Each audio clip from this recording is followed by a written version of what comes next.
Once again, welcome and great to see you back online for the monthly webinar on the value of water in Canada. My name is Roy Brouwer, Executive Director of the Water Institute here at the University of Waterloo. And before I introduce the speaker of today, I would like to acknowledge that I participate today from the traditional territories of the Neutro, Anishinaabe, and Haudenosaunee peoples.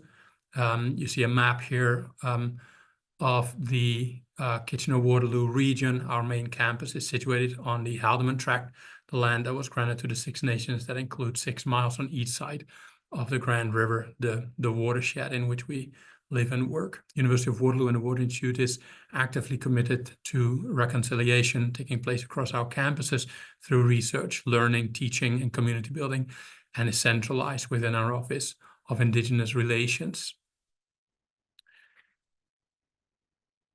We're very happy to have Kurt Kornelsen with us today. Julie, the slide deck is not showing. Kurt Kornelsen is the Director of Environment and Climate Change at Ontario Power Generation and an adjunct professor at McMaster's University's School of Earth, Environment and Society. He's conducted research and published numerous peer-reviewed journal articles, reports, and industry guidance on topics ranging from climate change and hydrology to machine learning applications. He supervises a team of engineers and energy professionals responsible for developing and advancing OPG's multifaceted climate change plan, and he co-chairs the CSA Technical Committee on Climate Change Adaptation of Dams. His experience crosses research, operations, and regulatory processes, including serving as a member of the Ottawa River Regulation Planning Board, participating in various capacities with the International Joint Commission's Great Lakes boards and committees, and advancing OPG's water resources and hydrology program in his previous role as the Senior Manager of Water Resources. Kurt is going to talk about OPG this afternoon. If you have any questions for him, we will get to these questions at the end, and please include them in the Q&A box, and we'll get to that after the presentation. For now, without further ado, I'm very happy to hand over the floor to you, Kurt, and thank you for being with us this afternoon. Hey, thank you very much for those kind words of introduction and the opportunity to come and share with you today. I'm really looking forward to it, and hopefully you are as well. Today, I thought I'd talk a little bit about a few case studies, but really looking at the value interactions between water and hydropower in the context of what I've experienced at Ontario Power Generation. And a lot of what we'll be talking about, or I'll be talking about today, is this mix of sort of economic value that we would see through hydropower, as well as the values that would exist with respect to just water in general. And so before I get into that, just a little bit of background and context on Ontario Power Generation, who we are and what we do. Ontario Power Generation is Ontario's largest power producer. We also have one of the most diverse fleets in North America, including our nuclear power generation, 66 hydroelectric generating stations in Canada, and you can see them there on the map all around Ontario, 2 thermal stations, 1 solar facility. We also have subsidiaries with 85 hydroelectric stations in the US and 4 combined cycle gas plants here in Ontario. Just for the purposes of today, to set the context, what I'm really talking about is the 66 hydroelectric generating stations in Ontario, as well as the 251 dams that support those 66 hydropower stations. We also have an important aspect of OPG's mission vision is our climate change plan as key commitments to being a catalyst for net zero economy-wide decarbonization by 2050. And so we see the energy sector, electricity sector in particularly, growing as importance, especially with efforts to decarbonize to combat climate change. And electrification is going to be very, very important, both from an economic perspective as well as from an environmental perspective. And this is one of the areas where really there's an alignment between, we think, environment and economy. And so we have a number of key climate change actions, looking at some of the first commercial developments of small modular reactor technology in North America, investing in new and existing hydroelectric capacity. These are very long-lived generational assets that are very important now and into the future. Also looking at different initiatives around electrification, energy storage, and even supporting biodiversity and nature-based solutions. So pretty broad perspective on how we are looking to address climate change in the coming electrification. And so through today's presentation, I'm actually going to focus on 3 different case studies, and we'll go between them. First, looking at the value of reservoirs. Second, talking about some recent work we've done looking at the value of potentially wetlands. And lastly, less numerical case study, but reflection on my time working with various water management boards and agencies, and thinking more through the value of experts in some of this context. Before we get there, a general reflection on what do we mean by values? We know that water is essential for both life and the economy, but there's a lot of different ways that people see and value and interact with water. And thank you, Roy, for the land acknowledgement, and also recognizing that within the broader context of OPG, we're also operating on various traditional territories, and recognizing that Indigenous communities have a very close relationship with water and nature, and hold a very different value to water. We also see communities and different industries around the province, around Canada, certainly each value water and the relationship with water in their own way. OPG itself, we're a hydroelectric power producer. And so we actually have an economic way to value water, which comes through Ontario's electricity market. And I can talk more about that in a little while, but we effectively turn water into electricity, and that's how we earn our revenue. We're also intimately aware that there's a lot of non-energy market benefits to water, but also non-market benefits that come from not just water, but OPG's infrastructure of our dams and the reservoirs that we operate. And so when I say non-energy market benefits, there are different industries that have market benefits, as we know from the use of water, particularly on our waterways. There's a lot of recreational opportunities. There's hunt camps. There's also industries that will use water for various ways in order to make themselves revenue, earn their own living.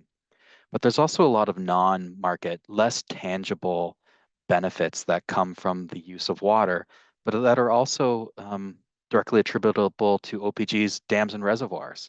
And so this includes access to nature, hunting and fishing, sustainability of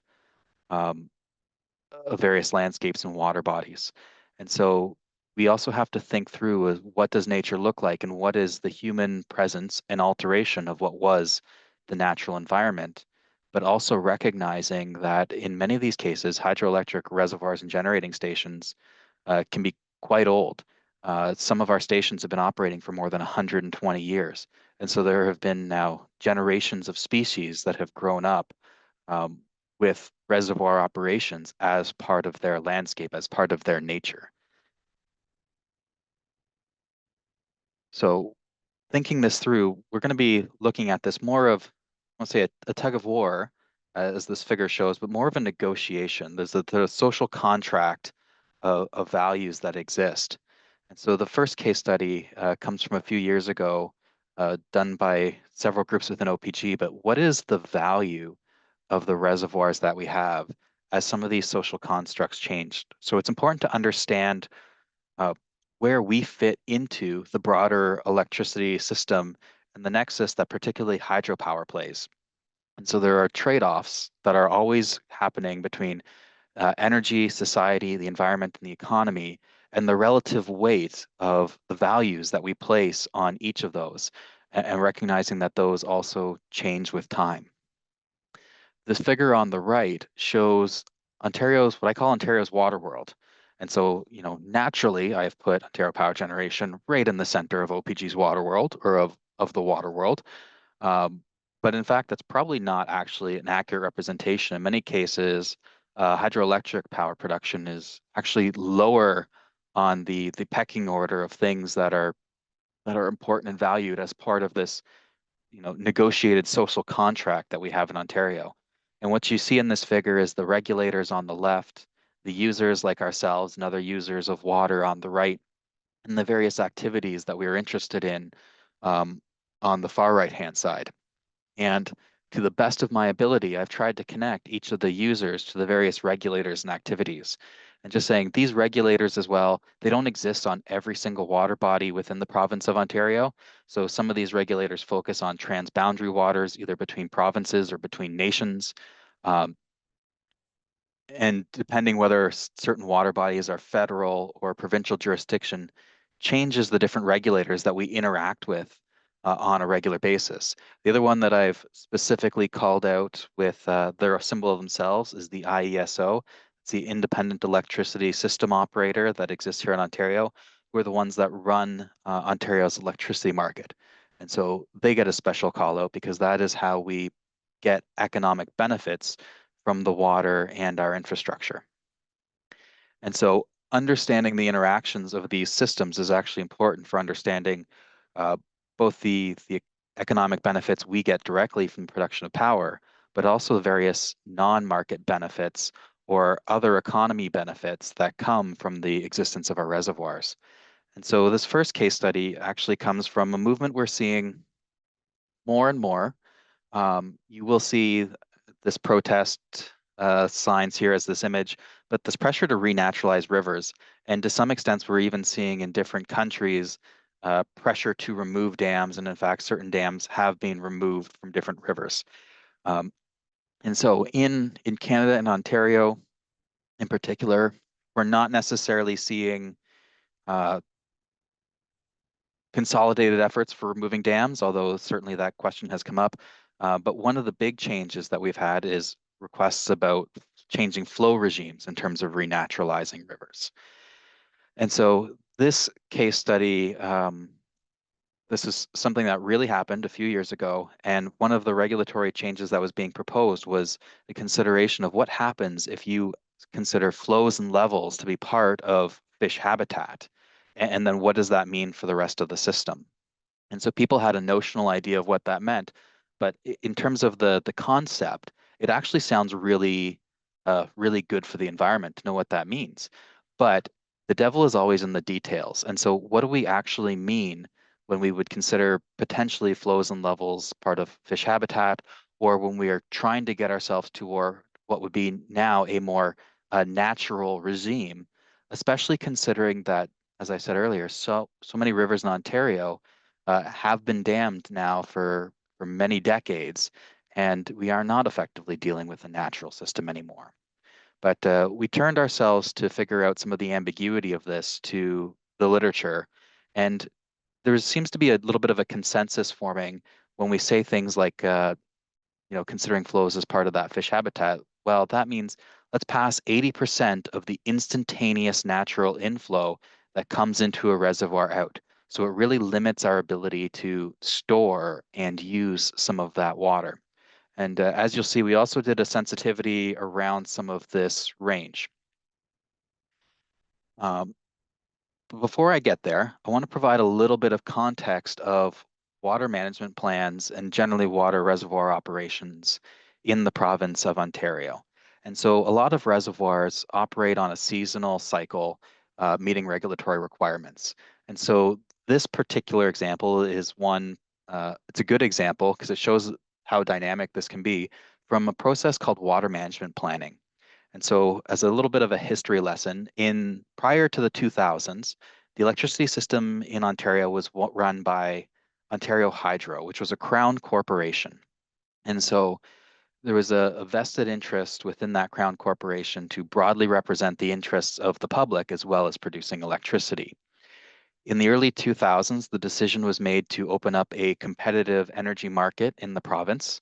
And with that came the fear that some energy producers would put profits above other social goods, other types of values.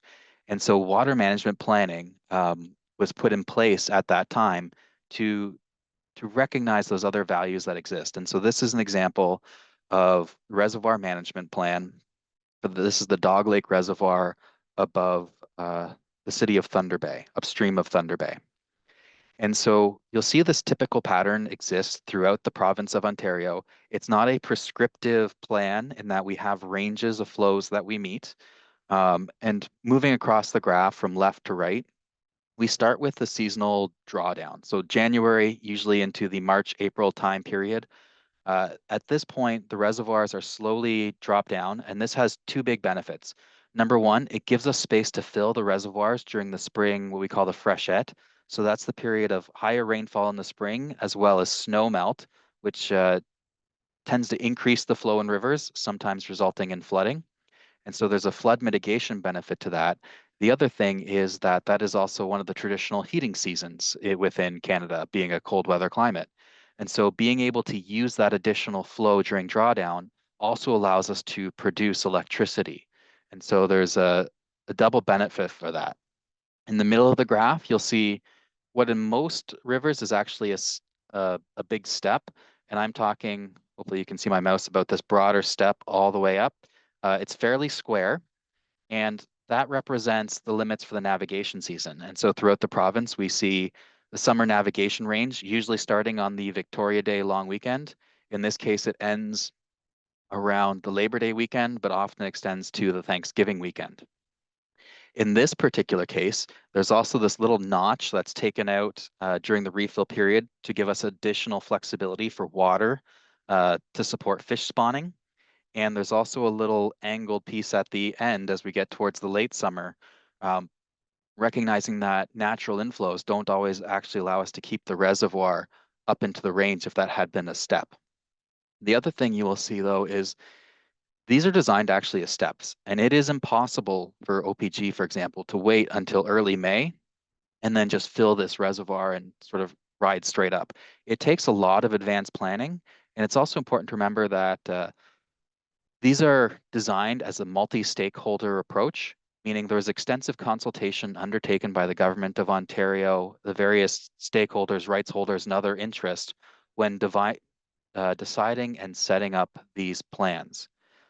However, nature did not sign off on these plans. And there are also a number of years where, despite everyone's best efforts, the flows don't materialize, and maybe this reservoir doesn't actually refill and stay within these compliance limits.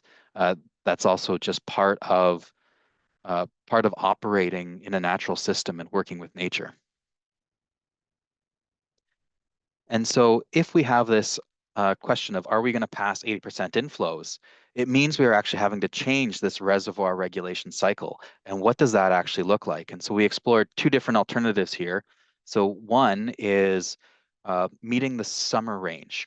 And so as you can see, we're not actually able to do the drawdown because the water that we would typically use to refill the reservoir is now having to pass. That's the other option is we could say, do we actually draw down the reservoir maybe to help flood mitigation? But as you can see, if you have to pass 80% of that inflows to sort of renaturalize the river, you never actually refill. And so the question here is, which of these alternatives would we use to reoperate this reservoir? And in fact, we chose the left one because the right side version wouldn't actually give us any flood protection because we'd have to pass the water through, and at least we could meet the recreational and other needs that are identified as priorities over hydropower production in the water management plan. Another important piece of context for this case study is the Ontario energy system. And so this is the system that everyone, I think a lot of people don't fully understand the nuance and the complexity of it. It is probably the single largest, if you can think of it this way, machine that exists in most jurisdictions, in that it's all energy producers and distributors working at all times in harmony to achieve the balance of supply and demand. And that demand in particular shifts throughout the day. And I'll highlight here in this example where the peak demand is. So as people get up in the morning, show up for work, turn on lights, as industry picks up, we see these peaks that occur at different times of the day, different times of the year, just depending on what is happening. And at all times, supply has to meet demand. And so we need energy resources available to meet those peaks. And so hydropower, through the use of reservoirs, is actually one of those flexible resources that can shift to meet those peaks. Unlike nuclear tends to run as base load power, so it's pretty steady all the time. wind and solar are intermittent.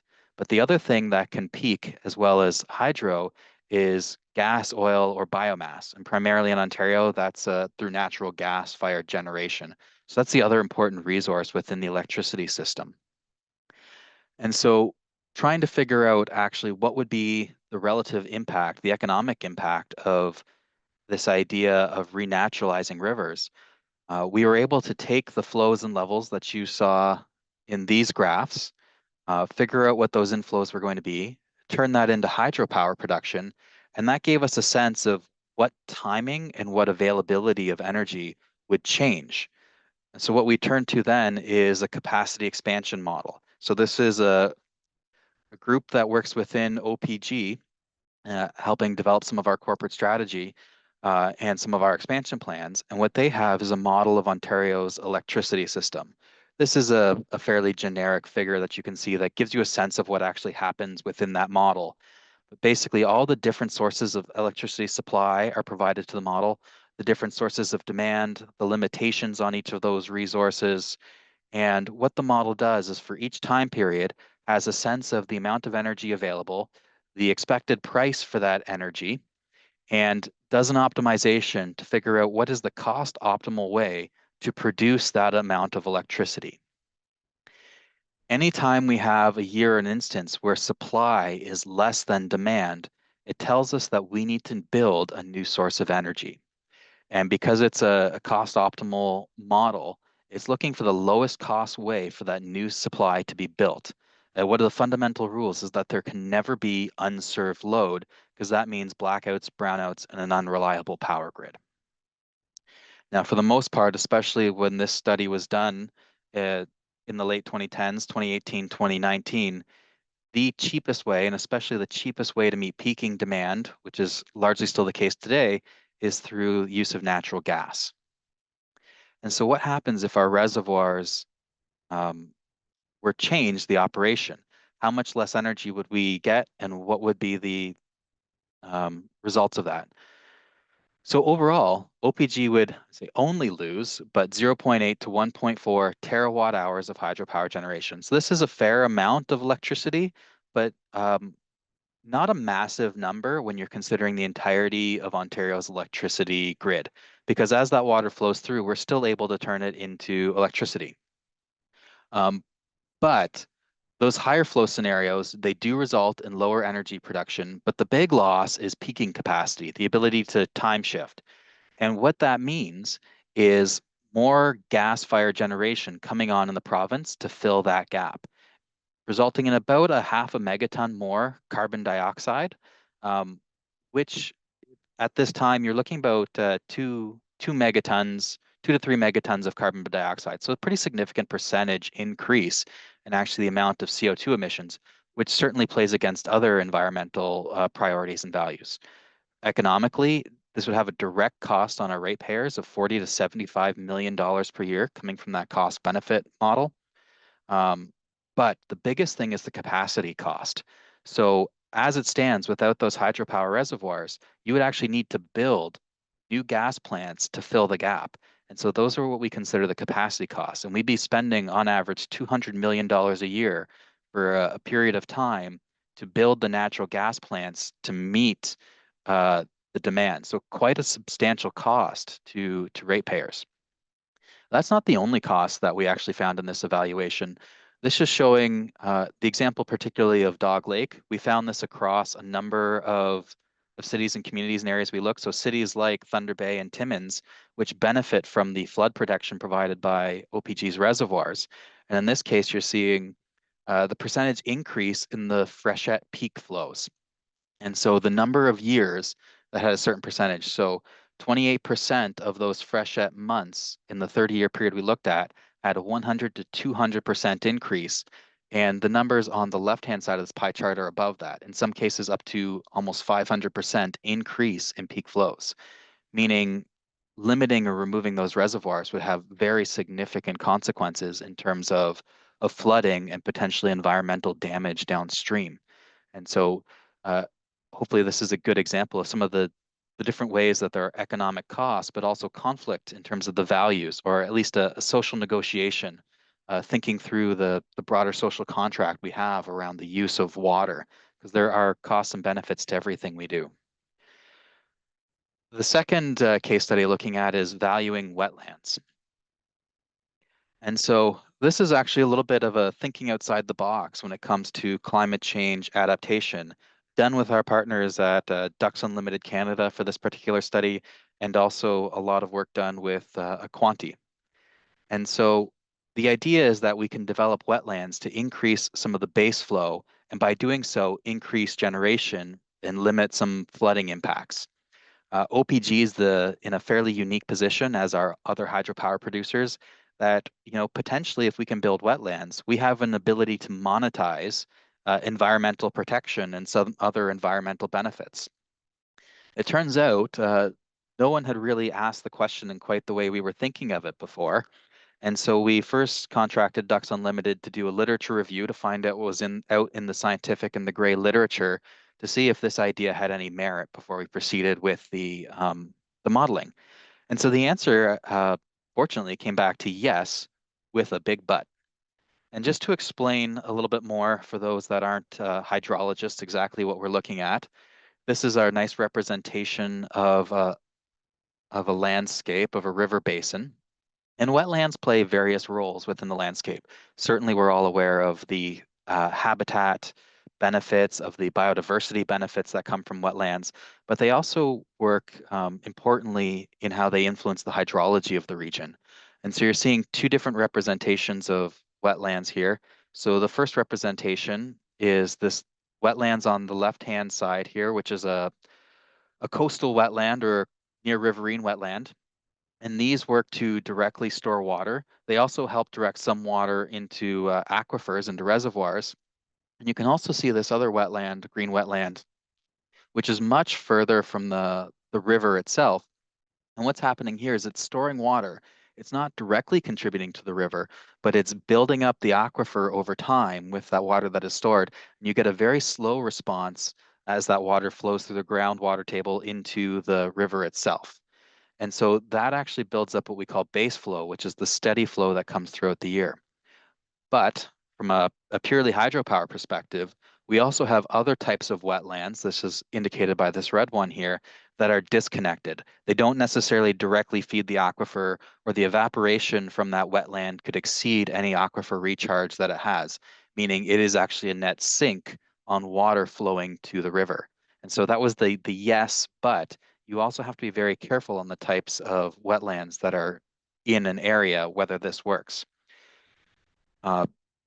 Another just piece of important context. This is a figure from the Abitibi River. This is looking at the monthly change in daily flow. This is based on historic data. So we're looking at a mix of climate change, reservoir operations, land use change, a whole bunch of influences. But what we can clearly say is that there are statistically significant changes in how flow has been occurring throughout the province. So this is just one river, but a very similar pattern can be seen throughout Ontario, where we see a shift more and more to flow in January, February, and December, increasing flows. Sometimes we'll see changes throughout the spring season, but significantly a decrease throughout the drier and warmer summer periods. And unfortunately, that is also the time when electricity demand is now going to be the highest with some of our heating and our air conditioning load. And so the idea of building wetlands or supporting wetlands to shift the time from water abundance to the time of water scarcity in a very natural way is also quite beneficial, particularly as an alternative to building gray infrastructure like dams. And so that's where OPG and Ducks Unlimited turned to Aquanti and the hydrogeosphere model. For those that aren't familiar with hydrogeosphere, the reason that we selected Aquanti to do this work is it's very unique in the way that it models both the surface water as well as the groundwater interactions and the two-way coupling of those two systems. Most models would either focus on just surface water or just groundwater. And so this dynamic interaction was really important for us to capture as we think about wetlands. And so I have a few slides that the hydrologists in the room will probably be disappointed I'll go over quickly, but I'll show you exactly how this model was built and set up, and then we'll focus a little bit more on some of the results. The hydrogeosphere model that we used was incredibly detailed, getting down to a resolution simplification of 500 meters per each river section. So this is showing you a representation of the surface network that existed within the model. It uses typical land use, land cover. One of the unique things we did as part of this study was to take a Ducks Unlimited Canadian wetland inventory and paint on bogs, fens, swamps, and marshes and merge that with the traditional land use, land cover to get a much more accurate description of wetlands within our watershed. Um, the model also takes in a fair amount of other data from digital elevation models, surface topography, as well as soils, bedrock, and different types of geology to give us a good sense of a 3D model representing both the surface and the subsurface characteristics, and specifically how the physics would interact to allow flow within and through those different layers of the model. All the calculations in hydrogeosphere are done what's called a finite element mesh. And so you see the figure on the right is a zoom in, just showing you a little piece of the watershed. But the calculations within the model are happening at each of these nodes. So where each of those little triangles meet is where there's actually calculations taking place, solving the underlying physics equations of how water and energy are flowing within this model. And so just to give you a sense of the scale of the model, it's 84,836 nodes per mesh sheet, so very high resolution. And in fact, the resolution here is flexible, which is another advantage of using this particular model. You can see we have higher resolution, more nodes placed within areas near wetlands compared to areas that are more homogeneous or getting further from the wetlands that we're interested in. So there's a traditional ways that we would typically validate hydrological models, but in this particular model as well, it actually starts from I believe, a perfectly dry state and is spun up over a number of years. And that means you apply rainfalls, you have your evaporation, all of that simulation happening for a number of years. And slowly over time, the aquifer fills, the reservoirs fill. And at the end of that long simulation period, you can actually compare the surface water extent from the model, starting again from a perfectly dry state, to that of real life. And you can see those figures here. And we see a very good correlation between what the model would be representing as lakes, wetlands, and rivers compared to the real life aerial imagery and satellite imagery showing the extent of water bodies. This was also done in comparison to all the traditional hydrology metrics. And so the first step in validating this model from a wetland perspective was to compare it to what we know is actually happening in real life. And so we don't have a lot of instances where people are adding wetlands, but we certainly see across Canada and has been well studied empirically is the removal of wetlands. And so this is one example of removing 25% of the wetlands in the area, looking at two different distributions, a more distributed removal of wetlands on the right-hand side and a less distributed removal of wetlands on the left-hand side. And within this model, we looked at removing various different percentages and amount of wetlands in different distributions. And so this is the overall result of that, going right down to an extreme of removing almost 100% of wetlands in this watershed. But you can see a pretty clear shift as we remove wetlands. Number one, on the left-hand figure, we can see a decrease in the amount of base flow. So this is the steady flow that comes throughout the year. So as we remove more and more wetlands, the river becomes effectively more ephemeral. We see lower flows throughout the year, but particularly in the summer periods. And we see also on the right-hand figure that it becomes more responsive to different types of rain and snowmelt events, which means we actually have an increase in peak flow as we remove wetlands. And so the high water periods get higher, the low water periods get lower. And this actually aligns very nicely. And in fact, these curves are very similar to what we would see in similar empirical studies where wetlands have actually been removed from various landscapes across Canada. So it really gives us a fair amount of confidence in our ability to use this model to simulate the impacts of wetland changes. And so the question then came, let's add some wetlands and see what happens. And so we looked at two ways of doing this. Number one was an increase in wetlands from low-lying areas in the digital elevation model that we thought could form wetlands. The other was expanding wetlands that we believed already to exist within the model that weren't resolved within the model resolution. So remember, we had that minimum spatial resolution of around 250 meters. There were wetlands that were represented at sub 250 meter scale that were not really captured with the model. And so we're selecting those ones to increase. And with the help of Ducks Unlimited, came to sort of an expert understanding that probably adding around 15% of wetlands, if we were to ever actually do that in this watershed, would be a realistic upper limit. And that represents around a 2% change in the overall landscape of this particular watershed. And so what actually happened to the changes in flow when we do this? Well, we can see that number one, as we add wetlands, there is a decrease in the peak flow. In this case, around 3 to 5% decrease in peak flows. So that's overall pretty desirable. There is also an increase in the base flow. So this is the steady flow that is added throughout the year, and it's fairly modest. It's around 1 to 3% depending on these wetlands. But I want to put a sort of an economic comparable to that. That's about the efficiency that we would look for if we were upgrading what we call the turbine or the runner of a hydropower plant. So that thing that actually turns the flow of water, it hits the turbine, and that turbine then spins the generator. And so increases in efficiency on that turbine are about the same order of increases in flow that we see here gaining throughout the year. But that benefit was variable year to year depending on some of the initial conditions. So after, for example, a multi-year drought, you will actually see wetlands building up the aquifer, but that water maybe not necessarily making it to the river itself. Also asked a very interesting question here, what happens if we have climate change?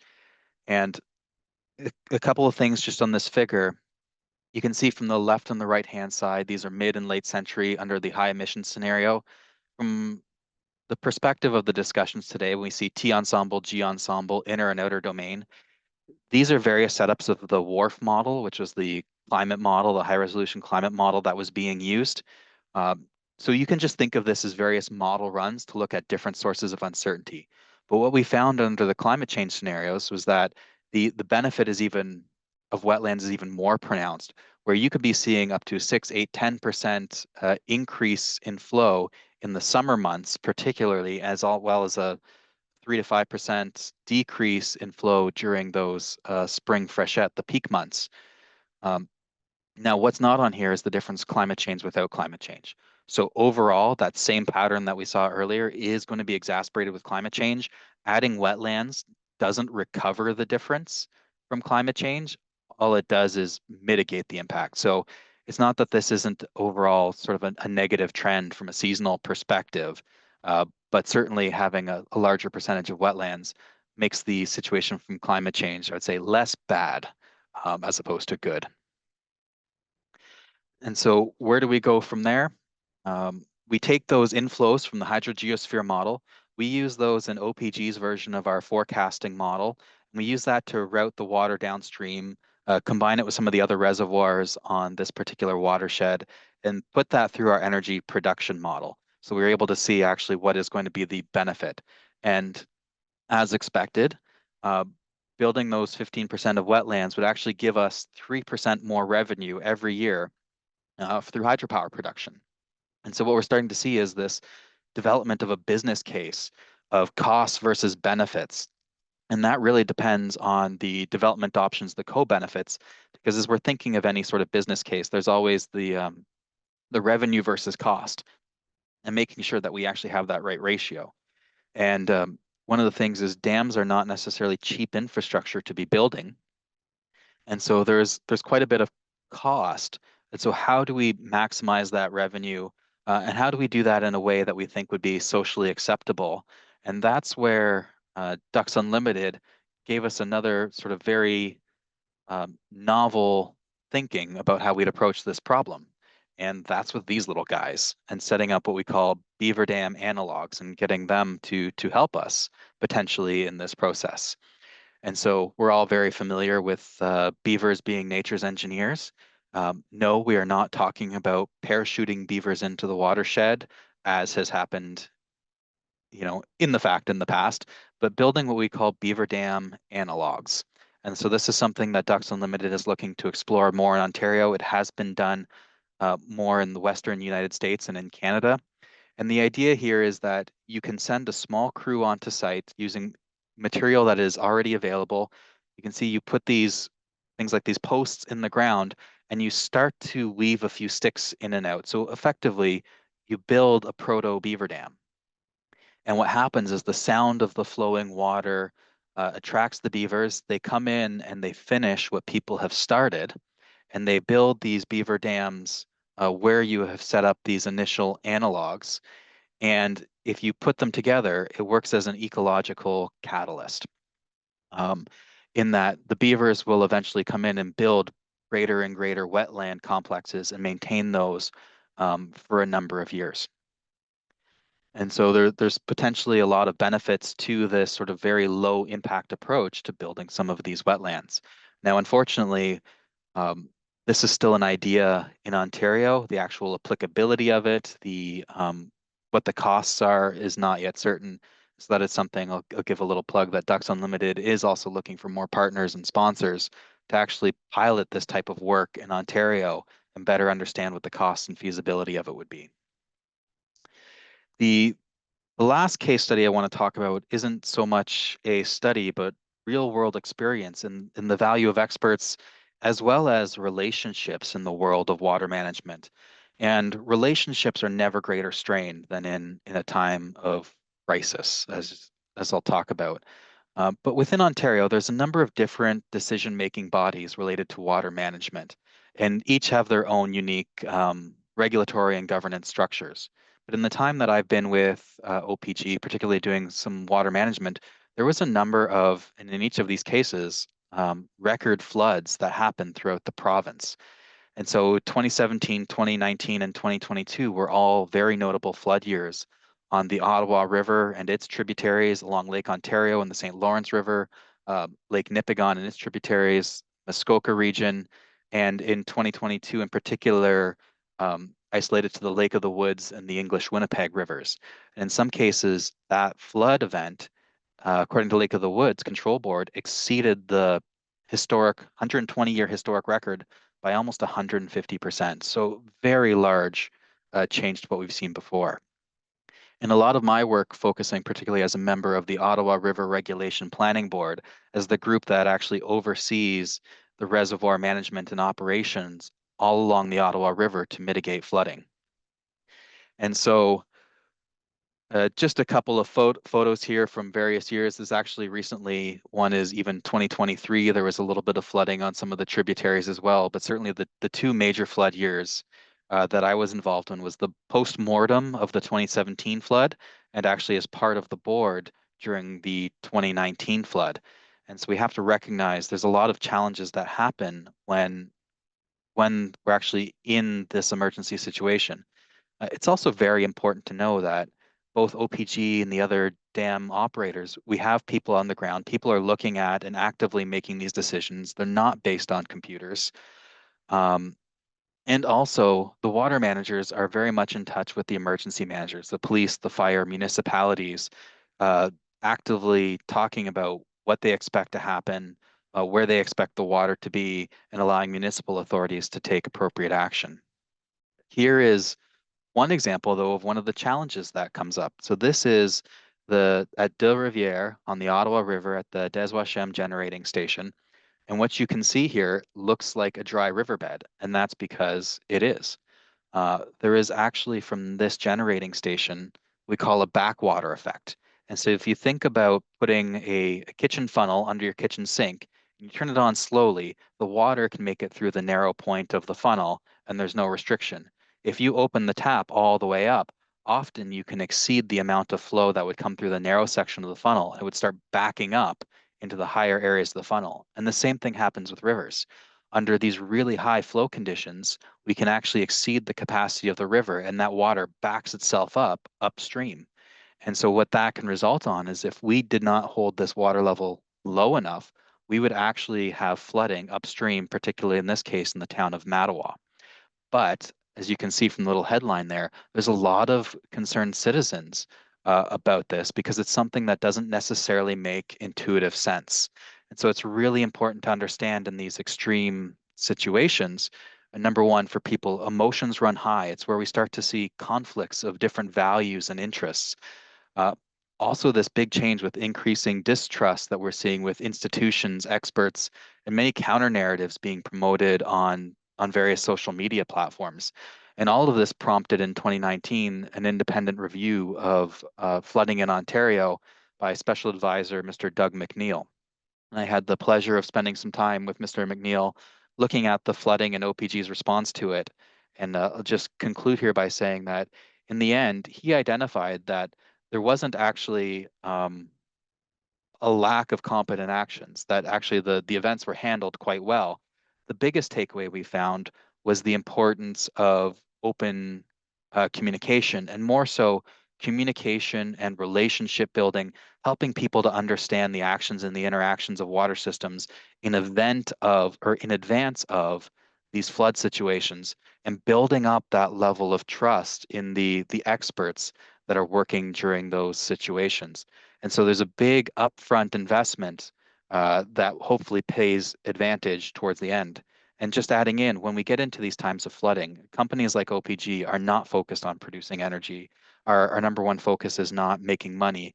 It really is working for the greater social good. Those imperatives are much higher um, to mitigate flooding to the greatest extent possible.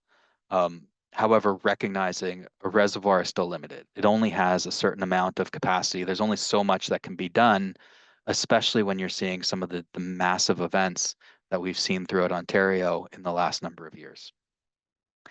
And so my last slide before turning to question and answer, I would like to thank the various people that contributed, the top group being all from Ontario Power Generation in the development of looking at the value of reservoirs, and this bottom group, both from Aquanti and Ducks Unlimited as well, helping us looking at the value of wetlands. And so thank you very much to everyone who participated in all the work that you've seen today. And so with that, I'll turn it back to Roy, and we can do some question and answer. Thank you, Kurt. I'm trying to, here I am. Thank you very much for your presentation. We have a number of comments and questions in the Q&A box. For those of you who are looking for a question for Kurt, please enter it in the Q&A box, and then we'll try to get to the question in the next 10 or so minutes. So Linda Heron has been very active. She has a number of questions and comments. I just wanted to start with the first one, where she comments on the fact that reservoirs have turned into greenhouse gas sources and actually contribute to climate change. And she was asking a question about how do you reconcile this with a surge to a net zero company and maybe economy? Could you comment a little bit on that? Yeah, so there's a few things there. Number one, it's important to recognize that we're talking about net zero. And so we know that there is going to be positive emissions. There is no free form of energy. All of them will contribute to emissions in some way.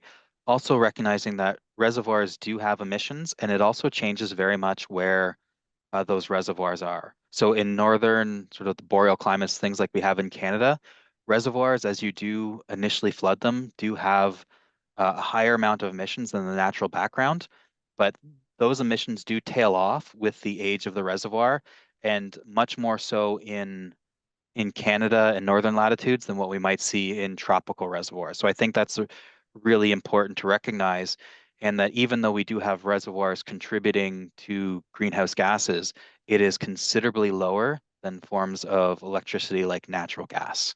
And so on net, there's a much greater positive to a reservoir from an emissions perspective than there is to other sources of electricity. Okay, thank you. I also have a question myself. Can you maybe say a little bit more about how does how do you, maybe in your model or in your decision-making process, how do you account for that wide variety of possible values and interests? So you talked at the end a little bit about public or citizens' concerns, and about how to best address different values and interests. Can you? There are trade-offs, I imagine, in various cases. Would you be able to explain or elaborate a little bit more on how those different values are accounted for in your model, maybe? Or you talked about non-market values, for example, in the beginning. Is that something that you quantify? Do you include that in a cost-benefit analysis or in any decision-making process?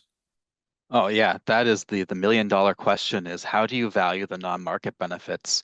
Because that really also helps us, justify some of the business that we do. But a lot of it is through collaboration and participatory processes and through our regulators. So for example, take water management planning in Ontario. It was something that was run by the Ministry of Natural Resources and Forestry. Hydropower was one of the proponents at the table, as were various Indigenous communities and nations.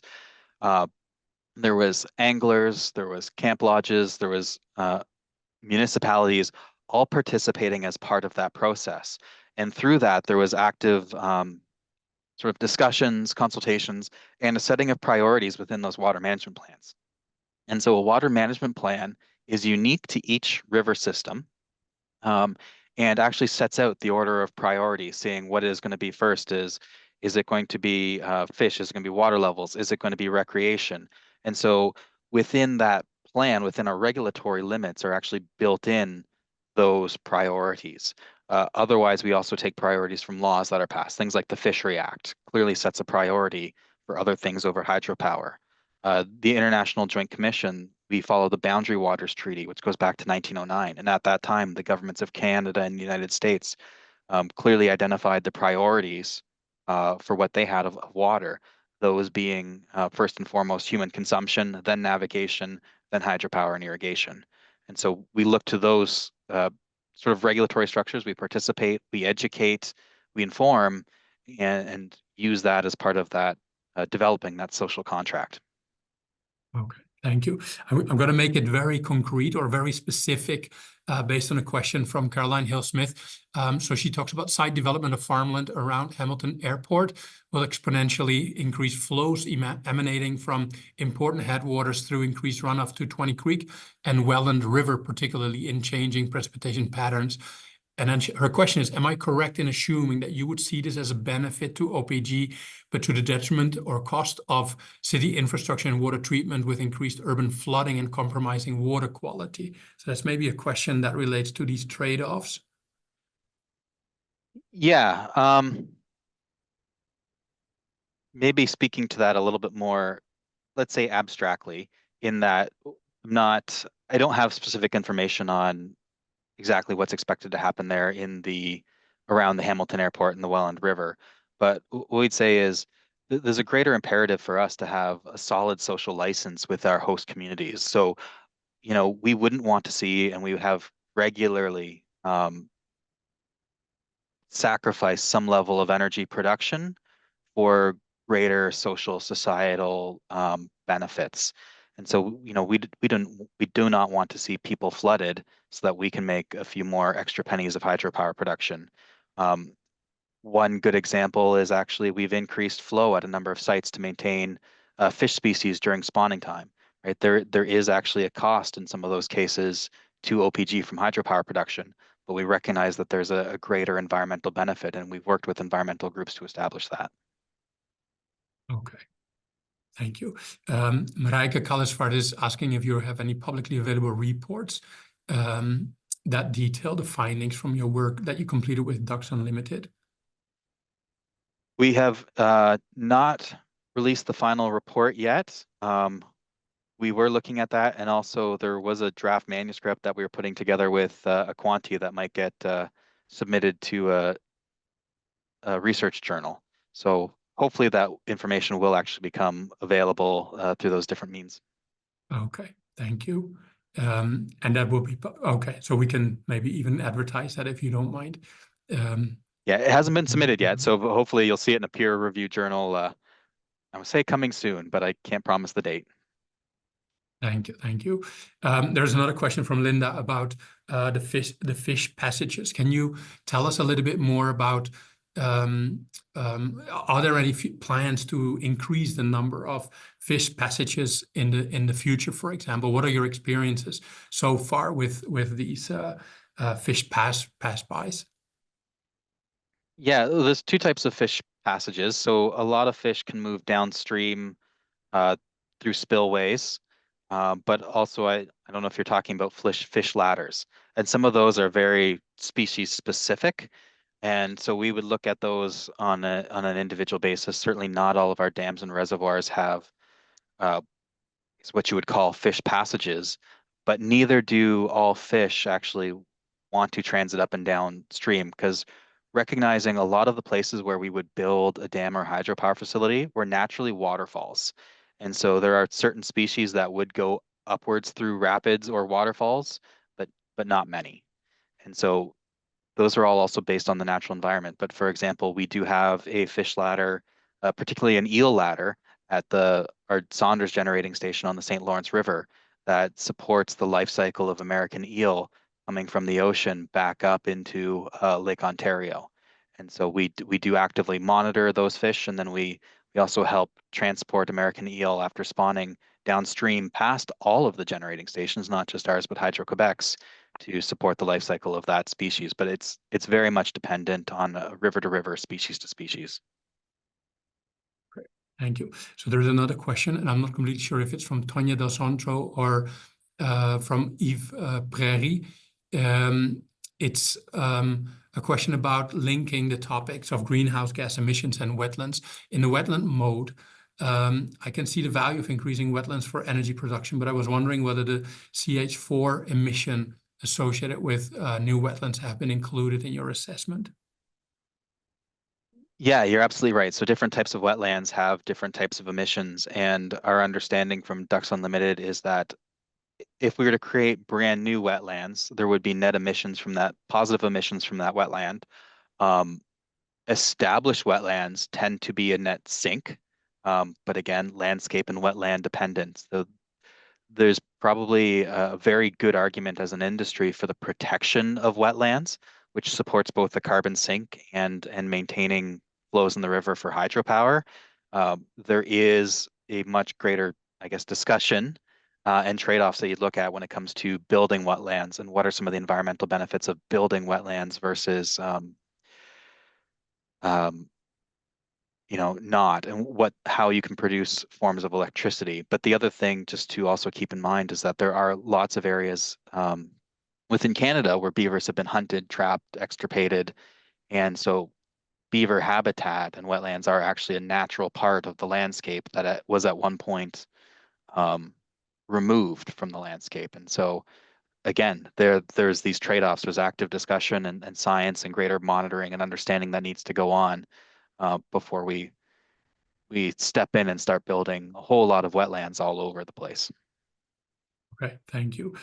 We have to leave it at this. Andre Erler put a link in the Q&A box to a webinar that they organized related to the wetlands. For those of you who are interested, please have a look there. It's 1 minute before the hour. We have to close this session. Thank you all for your participation. Thank you very much, Kurt, for sharing your insights with us and the work that you're doing at OPG. I hope to see you again all in a month's time. The next webinar will be on Wednesday, the 18th of December. The last one of the year. We'll have Phil Murphy from the Great Lakes St. Lawrence Cities Initiative talk about challenges and opportunities for freshwater cities in an era of transformation. Thank you all for your participation. Looking forward to see you all again in about a month's time. Thank you all. Take care. Thank you, everyone. Thank you, Kurt.